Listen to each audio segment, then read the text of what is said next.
Buenos días con todos.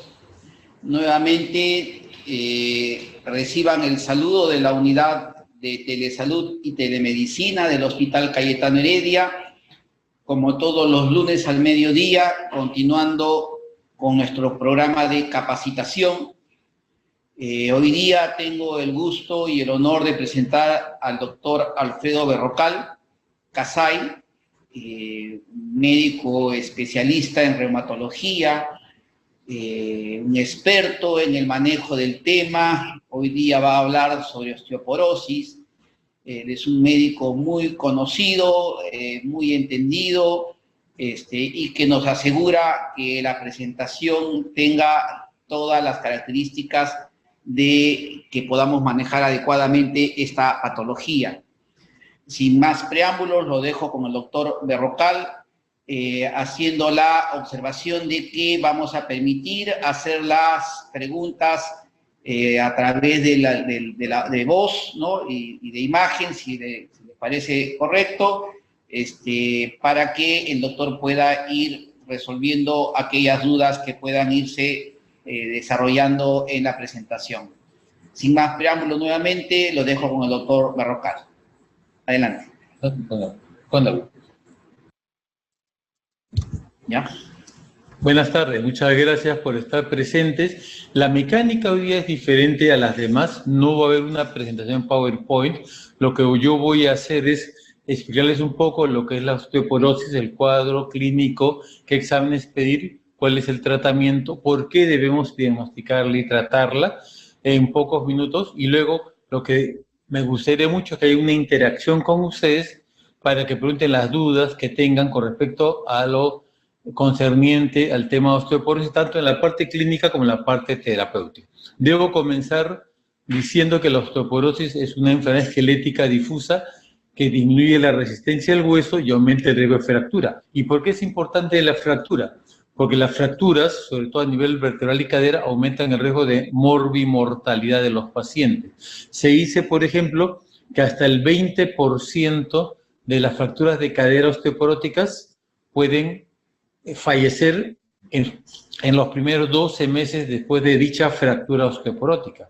Y el 80% que sobrevive a esto, más o menos el 40% quedan con algún déficit motor que va a requerir después ayuda con andador, bastón, muleta, sierra, etc.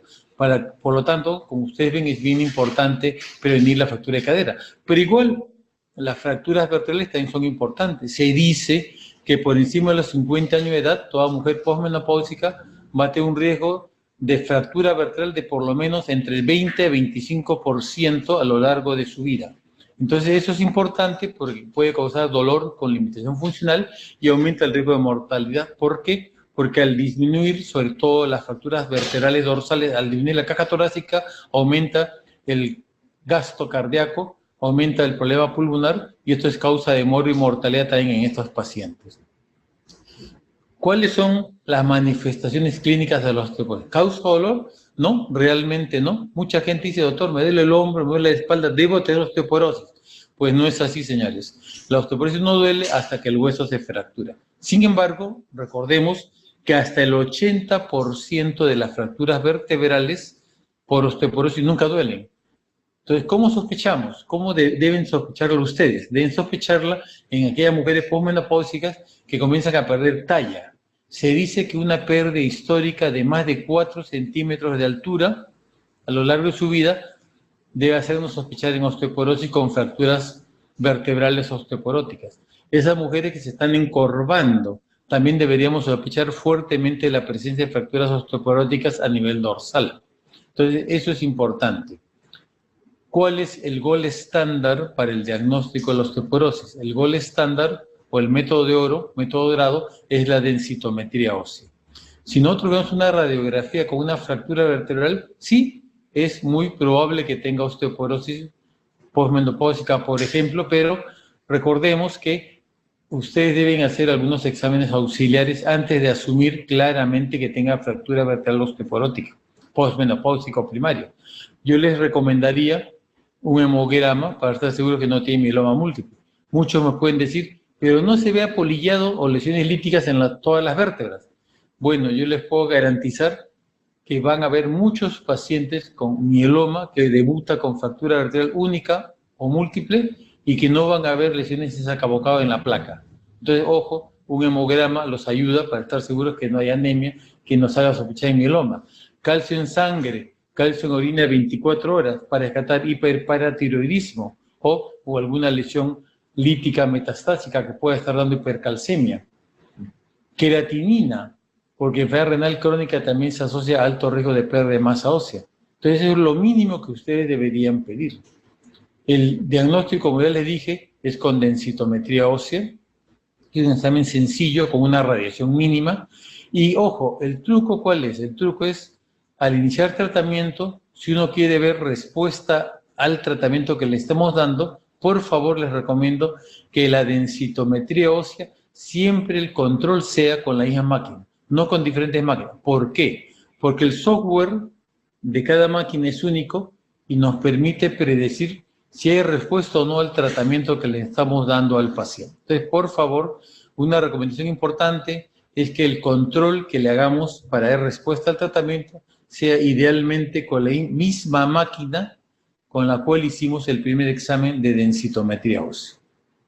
Las placas ayudan para ver si hay fracturas vertebrales, por ejemplo, pero no son el método específico para el diagnóstico de osteoporosis. La densitometría ósea es el método específico, lo repito una vez más. Y la pregunta es, ¿toda mujer posmenopáusica debe tener una densitometría ósea? Y la respuesta es claramente no.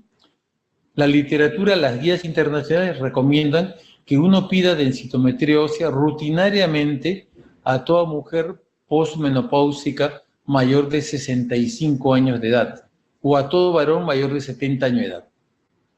Claro, ustedes me pueden decir, ¿y le puedo pedir densitometría ósea a una mujer posmenopáusica menor de 65? La respuesta es sí, siempre y cuando tenga factores de riesgo. ¿Y los factores de riesgo cuáles son? Son fractura después de los 40 años de edad, fractura trauma mínimo, que tome medicamentos que alteran la masa ósea, por ejemplo, uso crónico de corticoides, que tenga alguna enfermedad sistémica que afecte a la masa ósea, por ejemplo, artritis reumatoide, que claramente aumenta el riesgo de osteoporosis, hipertiroidismo, hiperparatiroidismo, que también aumenta el riesgo de osteoporosis, que tenga menopausia prematura antes de los 40 años de edad, o que tenga historia paterna o materna de fractura de cadera. Si tiene alguno de estos factores de riesgo, uno podría pedir una densitometría ósea en una mujer posmenopáusica menor de 65 años de edad. Lo mismo aplica para los varones menores de 70 años de edad, si tienen alguno de esos factores, excepto el de la menopausia, que no aplicaría para el varón, ¿no es cierto? Entonces, todo eso es importante para no estar solicitando densitometrías óseas indiscriminadamente. Eso es bien importante. ¿Cuál es el tratamiento que debemos darle a los pacientes? El tratamiento o el manejo es, como todo en medicina, primero no farmacológico y luego farmacológico. En el no farmacológico se les indica algunas medidas importantes. ¿Cuáles son? No fumar, el cigarro asesina al osteoblasto, tomar leche, productos lácteos en general, aumentar la ingesta de productos lácteos. Claro, ustedes me dirán, pero mi paciente tiene intolerancia a la lactosa. Ok, hay leche deslactosada, ok, hay quesos bajos de lactosa, el yogur tiene poca lactosa. Si a pesar de esas molestias, hay pastillas con lactasa que uno puede utilizar para que nuestro paciente tenga buena ingesta de calcio a través de los productos lácteos. El paciente no debe ser sedentario, en la medida de lo posible que haga ejercicio. ¿Pero qué ejercicios? Lo que se recomienda es caminatas, la caminata a paso rápido, no correr, ojo, el correr aumenta el riesgo de caída y fractura, pero caminar a paso rápido por lo menos 3 veces por semana y por lo menos 15 a 20 minutos cada vez. Aeróbicos ayudan bastante también. La natación y bicicleta son buenos ejercicios, pero no para el hueso. Natación y bicicleta son buenos ejercicios para el corazón, para el pulmón, pero no para el hueso. Para el hueso necesitamos ejercicios contra la gravedad. Por eso caminar o bailar como los aeróbicos son los mejores ejercicios para el hueso, para fortalecer masa ósea. Claramente se estableció que la caminata aumenta la masa ósea a nivel de cadera y a nivel de columna vertebral, a nivel lumbar. Entonces es importante la caminata mínimo 3 veces por semana, como repito. Y en lo que es el manejo farmacológico incluye calcio, vitamina D. En cuanto al calcio, se recomienda que la ingesta total varíe entre 1000 a 1200 miligramos de calcio elemental al día, otros dicen entre 1000 a 1500. Si el paciente toma un vaso de leche al día, la dieta peruana promedio más o menos se estima alrededor de 600 miligramos de calcio elemental. Entonces, si uno da una tableta de carbonato de calcio, que trae 1250 miligramos de carbonato de calcio, eso equivale más o menos a 500 miligramos de calcio elemental, con lo cual tendríamos completo el requerimiento diario mínimo de calcio elemental. Vitamina D también se recomienda como mínimo entre 800 a 1000 unidades de vitamina D al día. Más o menos no tenemos eso en nuestros servicios del CIS, pero tenemos calcitriol. Y las tabletas de calcitriol de 0.25 microgramos y que valen más o menos a 1000 unidades de vitamina D. Así que 1 o 2 al día estarían perfectos para nuestros pacientes. Fuera de calcio y vitamina D, hay una serie de medicamentos para la osteoporosis. Un grupo grande son los antirresortivos, los que frenan al osteoclasto, y otro grupo son los anabólicos, llamados también osteoformadores, que estimulan al osteoblasto. Estos son los que más se usan, los antirresortivos, los que inhiben al osteoclasto, y fundamentalmente son los bisfosfonatos. Los bisfosfonatos, llamados así porque tienen 2 átomos de fósforo en su estructura molecular. Tenemos el alendronato, que está en el CIS, 70 miligramos, 1 vez a la semana. Previene tanto fractura vertebral como fracturas no vertebrales, incluyendo cadera. Para conocimiento tenemos también el ivandronato, 150 miligramos, 1 vez al mes, pero yo quiero hacer acá hincapié, por favor, de que el ivandronato, 150 miligramos 1 vez al mes, solamente es eficaz para reducir riesgo de fractura vertebral. Su estudio pivotal, que fue el BOM, no demostró eficacia para disminuir el riesgo de fracturas no vertebrales, incluyendo cadera. Por lo tanto, si mi paciente tiene osteoporosis de cadera, no sería una buena elección ivandronato 1 vez al mes. Solamente alendronato 1 vez a la semana. El último bifosfonato que está en el mercado, no en el CIS todavía, es el ácido zoledrónico, 5 miligramos 1 vez al año intravenoso, una gran ventaja. Sirve tanto para prevenir fracturas vertebrales como no vertebrales, incluyendo cadera. Entonces también es una buena opción para osteoporosis de cadera. Y por último tenemos un biológico en el mercado que es el denosumab. La dosis es 60 miligramos subcutáneo cada 6 meses. Sirve tanto para prevenir fracturas vertebrales como no vertebrales, incluyendo cadera. Lamentablemente no lo tenemos en el CIS, pero bueno, es para que ustedes tengan conocimiento que existe este producto también en el mercado. En cuanto a los osteoformadores, los que estimulan el osteoblasto, en el momento actual solo contamos con uno, que es el teriparatide, que se usa en inyecciones subcutáneas diarias de 20 microgramos subcutáneos al día, pero realmente debe usarse solamente muy específicamente en aquellos pacientes que tienen osteoporosis con fractura vertebral clínica. ¿Y qué es la fractura vertebral clínica? Es la fractura vertebral que causa gran dolor, o sea, solo ese 20% de fracturas vertebrales que tienen dolor severo, que limita la vida, las actividades cotidianas del paciente. Porque este producto estabiliza tan rápido la fractura vertebral que calma el dolor tan temprano como a los 10 días después de su uso, después de comenzar su uso. Entonces, un buen producto, pero creo que debe estar por el costo, lamentablemente, limitado solamente a ese nicho terapéutico. ¿Ok? Esto es a grandes rasgos lo que les tengo que decir acerca de la osteoporosis y lo que es su manejo. Y ahora sí, como les dije, como esta mecánica es diferente, me gustaría que ustedes interactúen más conmigo, preguntando las dudas, los comentarios que tengan acerca de este tema tan fascinante.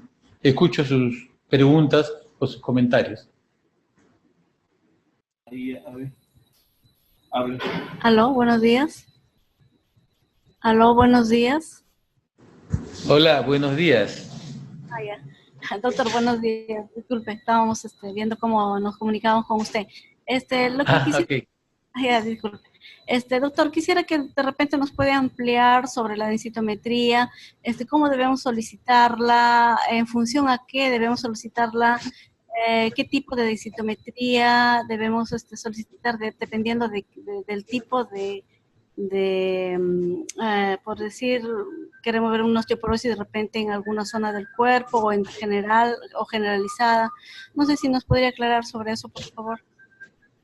¿Cómo no? Excelente pregunta, muchas gracias. La densitometría ósea, la que se debe solicitar en primer lugar es aquella que incluye columna lumbar de L1 a L4 y cadera, especificando los valores en cuello femoral y cadera total, que son los valores que se toman.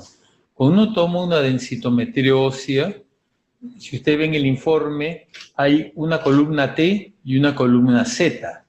La columna T es la que se debe usar para interpretar el valor de la masa ósea en todas las mujeres posmenopáusicas y varones mayores de 50 años de edad. El valor T promedio entre L1 y L4 es el valor de la masa ósea en columna lumbar. Normalmente el valor T se dice que es, valga la redundancia, es normal si el valor es positivo o está entre 0 a -1. Si el valor T está entre -1 a -2.5, a eso se le conoce como osteopenia. Y si el valor T es igual a -2.5 o menor, por ejemplo, -2.7, -2.8, a eso se le conoce como osteoporosis. Lo mismo aplica para el valor T a nivel del cuello femoral y cadera total. Siempre se debe interpretar y se debe pedir el valor T de cadera en cadera no dominante. Si el paciente es diestro, se debe pedir en la cadera izquierda. Y se mide los valores T a nivel del cuello femoral y cadera total. Y se interpreta el valor más bajo de estos dos. ¿Ok? Y es igual que lo anterior. Masa ósea normal, valor T positivo o que esté entre 0 a -1. Osteopenia, si el valor T está entre -1 a -2.5. Y osteoporosis, si el valor T está en -2.5 o menos. Y hay un término que es interesante para ustedes que conozcan, que es el término osteoporosis severa.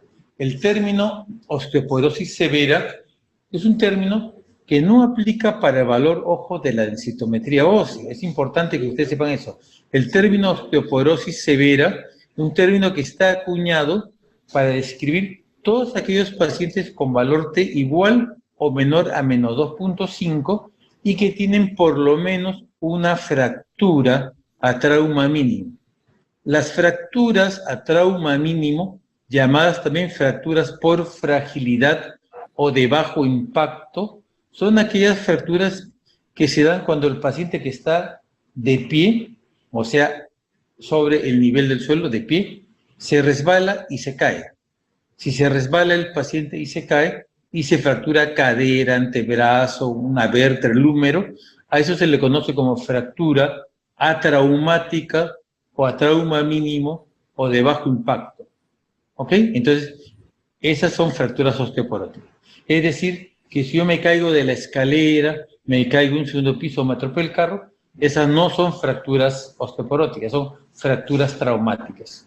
Las fracturas osteoporóticas típicamente son atraumáticas o de bajo impacto o por fragilidad o trauma mínimo. Es decir, cuando el paciente está de pie, se resbala, se cae y se fractura. Esa es la típica fractura osteoporótica. ¿Y a quiénes debemos solicitarle una densitometría ósea, doctora? Su pregunta es muy buena. Me permite remarcar que la densitometría ósea está indicada, según las guías internacionales, en toda mujer posmenopáusica mayor de 65 años de edad o todo varón mayor de 70 años de edad, aunque no tenga ninguna patología, ningún factor de riesgo. Ya de rutina usted lo debe pedir. Pero la pregunta es, ¿se puede pedir densitometría ósea en una mujer posmenopáusica menor de 65 años de edad? ¿Vale la pena repetirlo? Sí, siempre y cuando tenga factores de riesgo, ¿no? Que la paciente haya tenido fractura a trauma mínimo después de los 40 años de edad, que haya tenido menopausia prematura, es decir, antes de los 40 años de edad, uso de medicamentos que alteren la masa ósea, por ejemplo, uso crónico de corticoides. Se dice que el uso de más de 5 miligramos al día de prednisona por más de 3 meses ya aumenta el riesgo de pérdida de masa ósea. enfermedades sistémicas que alteren la calidad del hueso, artritis reumatoide, hipertiroidismo, hiperparatiroidismo. Y la historia paterna o materna de fractura de cadera también es un factor de riesgo para osteoporosis en una mujer posmenopáusica menor de 65 años de edad. Cualquiera de esos factores harían que usted pueda pedir una densitometría ósea en ese grupo etario. No se olviden que el control de densitometría ósea para evaluar respuesta al tratamiento debe ser por lo menos 12 meses después de haber iniciado el tratamiento e idealmente con la misma máquina. ¿Por qué la misma máquina? Porque el software de la máquina les va a permitir saber si ha mejorado o ha empeorado la masa ósea con el tratamiento que ustedes han escogido para ese paciente. ¿Ok? Entonces, pero tienen que pasar mínimo 12 meses de tratamiento para poder pedir una densitometría ósea control. Gracias por la pregunta. Gracias, doctor. Aquí hay una pregunta importante en el chat, es cómo se pueden manejar los efectos secundarios del ácido alendrónico o alendronato 70 miligramos que se da una vez a la semana, ¿no? Entonces, recordemos que los bifosfonatos vía oral se deben dar en ayunas, lamentablemente si no nos absorben, se deben dar de media a una hora antes del desayuno. Por ejemplo, alendronato o ácido alendrónico, yo recomiendo los domingos, media a una hora antes del desayuno con agua pura. ¿Por qué los domingos? Para que el paciente no se olvide. Media a una hora antes del desayuno y solo con agua pura. No se pueden tomar con leche, ni jugo, ni yogur, porque si no, no se absorbe. Entonces debe ser media a una hora antes del desayuno con agua pura y se le debe insistir al paciente que no se acueste inmediatamente, sino que pase por lo menos una hora antes de volver a acostarse. ¿Por qué? Porque generalmente estos pacientes de edad avanzada tienen un peristaltismo disminuido a nivel del esófago y eso puede condicionar que la tableta se quede a nivel del tercio inferior del esófago, no avance hacia el estómago, y si se acuesta inmediatamente, se queda ahí la pastilla, no avanza, y se puede perforar el esófago. Hemos tenido casos de pacientes con perforación esofágica, ¿no? Entonces, para evitar eso, se les debe recomendar que no se acuesten, por lo menos hasta que pase una hora después de haber tomado el ácido alendrónico o cualquier bifosfonato en general vía oral. Como se toma en ayunas, como ustedes comprenderán, hay un buen grupo de pacientes que tienen ardor epigástrico, molestias, ¿no? Tienen dispepsia de varios tipos. Entonces, generalmente lo que recomendamos es tomar un antiácido la noche anterior cuando ocurre esto en los pacientes. Se le puede dar ranitidina, por ejemplo, o un inhibidor de bomba de protones la noche anterior. Creo que eso ayuda bastante a que el paciente tolere bien el medicamento. Sin embargo, a pesar de eso, hay algunos pacientes que podrían no tolerarlo bien.